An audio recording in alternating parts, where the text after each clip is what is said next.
അപ്പം നമ്മളിപ്പോൾ ചെയ്യുന്നതിൻ്റെ പാർട്ട് 2 ആണിത്. കുറച്ച് ബാക്കിലോട്ട് പിടിച്ചേ. പാർട്ട് 2 ആണ്.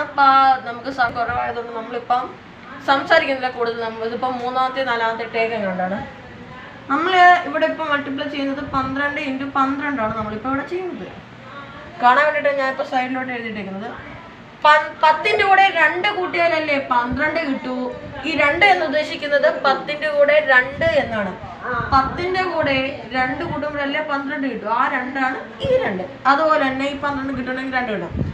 ഈ 2ഉം 2ഉം തമ്മിൽ മൾട്ടിപ്ലൈ ചെയ്യണം. അപ്പോൾ എത്ര കിട്ടും? 2 2 × 2 4. 4 അതുപോലെ തന്നെ എഴുതിയ ഒരു സ്ലാഷ് ഇടുക. ഇവിടെ ഈ 2ഉം 2ഉം തമ്മിൽ മൾട്ടിപ്ലൈ ചെയ്യരുത്, പകരം ആഡ് ചെയ്യണം. 2 2 4. ഈ 1 അതുപോലെ എഴുതണം. അപ്പോൾ എത്ര കിട്ടും? 144 എന്ന് പറയുന്ന ആൻസർ കിട്ടും. ഇപ്പം ഇത് തരും. ഇതിൻ്റെ കറക്റ്റ് എന്തുവാന്ന് ഞാൻ പിന്നെ പറഞ്ഞുതരാം. തീർന്നു.